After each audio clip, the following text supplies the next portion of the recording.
नमस्कार, good evening. आप देख रहे हैं भारत 24, साथ में आपके शिखा ठाकुर। 24 के चक्रवर्ती में आपका बहुत बहुत स्वागत है। इस प्रोग्राम में सियासत की खबरें मैं आपको दिखाऊंगी, वो खबरें जो 24 के चुनाव पर असर डाल सकती है। और इसके लिए शतरंज की बिसात बिछनी शुरू हो चुकी है। रणनीतियां बनाने में सभी पार्टियां जुटी है।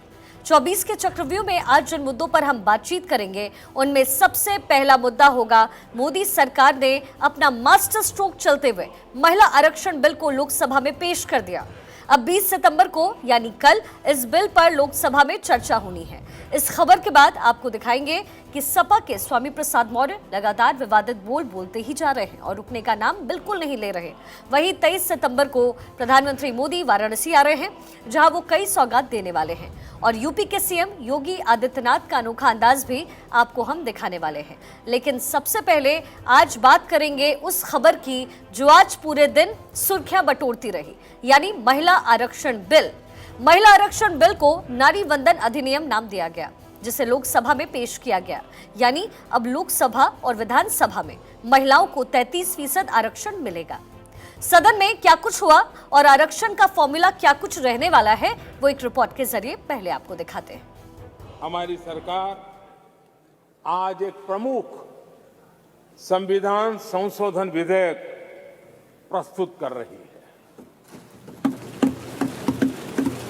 इस विधेयक का लक्ष्य लोकसभा और विधानसभाओं में महिलाओं की भागीदारी का विस्तार करने का है। नारी शक्ति वंदन अधिनियम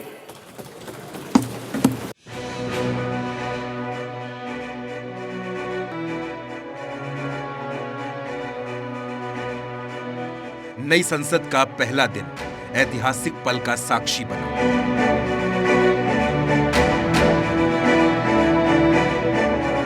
मोदी सरकार ने मास्टर स्ट्रोक चलते हुए महिला आरक्षण विधेयक पेश कर दिया। इसे नारी शक्ति वंदन अधिनियम नाम दिया गया। इस बिल को पेश करते हुए कानून मंत्री अर्जुन राम मेघवाल ने बताया कि इस कानून की अवधि 15 साल के लिए होगी। 15 साल बाद इस पर फिर विचार किया जाएगा।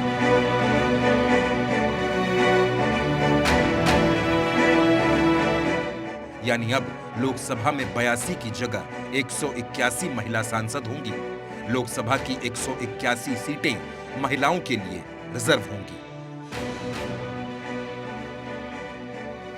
मैं प्रस्ताव करता हूं कि भारत के संविधान का और संशोधन करने वाले the constitution 128th amendment bill 2023 यानी नारी शक्ति वंदन अधिनियम 2023 को सदन में पूर्व स्थापित करने की अनुमति दी जाए।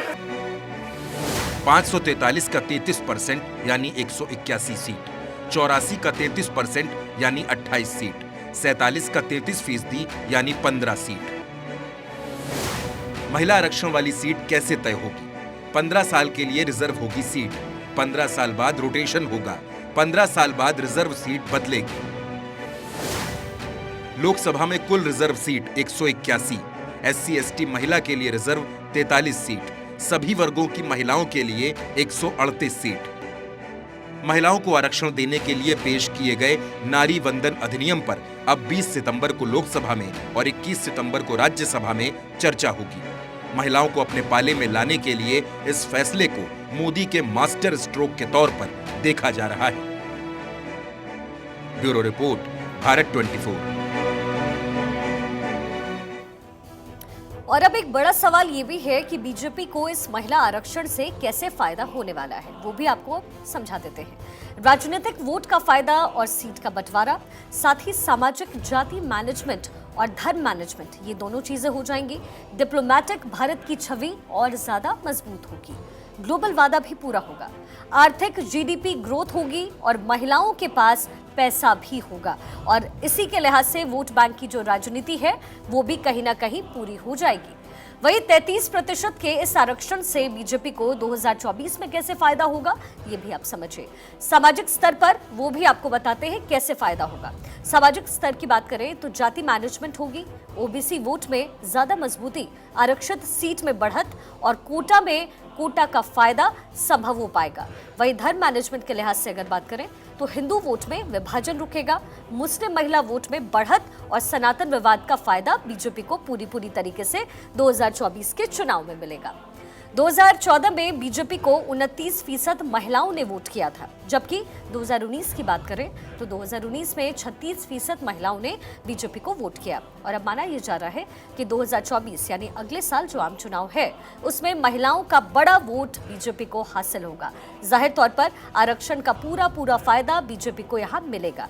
2014 और 2019 के आप आंकड़े देख रहे हैं, कितने प्रतिशत वोट जो महिलाओं के थे वो बीजेपी को मिले। 2014 में 29% और 2019 में 36%। अब इस विधेयक के पास हो जाने के बाद जाहिर है 2024 में बीजेपी को इसका फायदा पूरी तरीके से मिलेगा। महिला आरक्षण को लेकर के कुछ सवाल भी हैं जिनके जवाब मिलने जरूरी है और आपके लिए समझना जरूरी है। महिला आरक्षण से क्या राजनीति में परिवारवाद हावी हो जाएगा? एक बड़ा सवाल है, क्योंकि इसका ही जिक्र हर कोई इस वक्त कर रहा है। तो इसका जवाब है कि नेताओं की पत्नी, बेटी, बहू को क्या ये मौका मिल पाएगा, यानी सिर्फ उन्हें ही ये मौका मिलेगा? ये भी एक अहम सवाल। महिला जीत भी गई तो पर्दे की आड़ से काम क्या पुरुष करेगा? ये भी एक सवाल लोगों के जहन में। योग्य महिलाओं को राजनीति में आने के लिए आखिर कैसे ये बिल प्रेरित करेगा? सियासी दलों की महिला कार्यकर्ताओं पर राजनीतिक दिग्गज क्या भारी पड़ जाएंगे? ये कुछ अहम सवाल हैं जो इस बिल से जुड़े हुए हैं, जिसके जवाब इस बिल के पास होने के बाद ही जाहिर तौर पर मिलेंगे। और अब आपको आज के कुछ जरूरी बयान भी सुना देते हैं, किसने क्या कुछ कहा है इस बिल को लेकर। वर्षों से महिलाओं के इस राजनीतिक संघर्ष को अपना संकल्प बनाकर वो सिद्धि तक ले जाने वाले हैं। आज नारी शक्ति वंदन बिल जो लोकसभा में इंट्रोड्यूस हुआ, वो हमारी महिला शक्ति, नेतृत्व शक्ति बने हमारे राष्ट्र की, उसको परिभाषित करेगा। प्रधानमंत्री मोदी जी ने विमेन लेड डेवलपमेंट का जय घोष किया था भारत में, और इस जय घोष को पूरे विश्व ने G20 की भारत की प्रेसिडेंसी में स्वीकारा। और विमेन लेड डेवलपमेंट की संवैधानिक नींव आज प्रधानमंत्री मोदी ने डाली है। इस बिल में इनकी सीटें निर्धारित करने को लेकर जो भी मापदंड तय किए जाएंगे तथा सीटें आदि जो भी बढ़ाई जाएंगी, तो उसमें किसी भी प्रकार की राजनीति नहीं होनी चाहिए, अर्थात उसमें पूरी पारदर्शिता होनी चाहिए और ये बिल समय से भी लागू होना चाहिए। बीएसपी की ये पुरजोर मांग में सलाह भी है। महिलाएं देश की आधी आबादी हैं। महिलाओं को आगे बढ़ाए बिना लोकतंत्र मजबूत नहीं हो सकता। इसलिए नई संसद भवन के पहले दिन जो हमारा विधेयक इंट्रोड्यूस हुआ है, वो महिलाओं की मजबूती के लिए, लोकतंत्र की मजबूती के लिए महिला आरक्षण विधेयक हम लेके आए हैं। सरकार को 9 साल पूरे हो गए हैं और मैं समझती हूँ कि वुमेन बिल लाना था तो ये सरकार पहले भी ला सकती थी, और ये आखिरी साल में लेके आ रही है जब इलेक्शंस आने वाले हैं। और क्योंकि इसकी बहुत बड़ी एक्सरसाइज होती है। समाजवादी पार्टी ने हमेशा समर्थन किया है, लेकिन हम सभी चाहते हैं कि ओबीसी महिलाओं का भी इसमें आरक्षण निर्धारित हो। हम लोग इसका स्वागत करते हैं, क्योंकि हम लोग भी इसके लिए आवाज उठाते रहे हैं यहाँ पर पार्लियामेंट में, और लगातार चाह रहे थे, इसकी मांग कर रहे थे। ऐसे में ये हम लोगों के लिए भी बहुत स्वागत योग्य है। और लेकिन मैं चाहूंगी, मैं चूंकि एक ट्राइबल स्टेट से बिलोंग करती हूँ, झारखंड से, और झारखंड में ST SC और OBC का भी पॉपुलेशन है, और चूंकि सिर्फ विमेन रिजर्वेशन होने से जो अपर क्लास की महिलाएं हैं उनको ज्यादा लाभ मिल जाएगा। वुमेन एम्पावरमेंट को, वुमेन अपलिफ्टमेंट को, जो औरत स्त्रियों का सशक्तिकरण है, उसके लिए डेडिकेट किया गया। तो ये बहुत बड़ी स्टेटमेंट बनाई है जो भारतीय जनता पार्टी है, हमारे ऑनरेबल प्राइम मिनिस्टर हैं, वो कोई भी मुद्दा, कोई भी चीज डिस्कस कर सकते थे, लेकिन उन्होंने वुमेन को एज अ प्रायोरिटी रख के, गर्ल चाइल्ड को, हमारी जो यंग वुमेन है, एल्डरली वुमेन है, सबको प्रायोरिटी रख के महिला सशक्तिकरण का मुद्दा उठाया है। तो I think this is fantastic, और ये पूरे देश के लिए एक प्रेसिडेंट बन जाएगा कि महिलाएं जो हैं वो इस देश की और हर हाउस होल्ड की, हर रिलेशनशिप की प्रायोरिटी होनी चाहिए। ये कहना चाहूंगी, शुक्रिया, बहुत बहुत धन्यवाद। अभी ये तो पहली है, अभी बहुत सारे बिल और पास होने बाकी हैं। मोदी जी को थैंक यू कहना चाहूंगी, महिलाओं को इतना सपोर्ट करने के लिए, इतना समझने के लिए। धन्यवाद। ये 30 साल का संघर्ष रहा है। हमारे संविधान ने वादा किया था इक्वालिटी का, पर इक्वालिटी महिलाओं के लिए नहीं दिखाई दी। आज बाबा साहेब अम्बेडकर जी ने वो कर दिखाया था हमारे संविधान में, जो बहुत सारे डेवलप नेशंस में, अमेरिका ने लड़ाई लड़ी है, महिलाओं ने लड़ाई लड़ी है, यूरोप की महिलाओं ने लड़ाई लड़ी है। हमें ये अधिकार मिले थे, पर उस अधिकारों से वंचित किया गया, इसलिए ये बिल आना जरूरी था।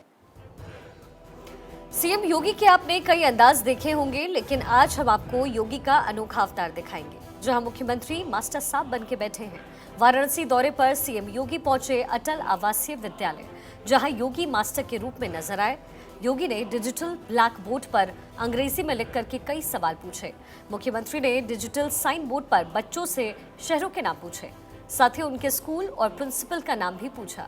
अंग्रेजी में शब्दों को लिख करके उनका ट्रांसलेशन पूछा और सही जवाब देने पर बच्चों की तारीफ भी की।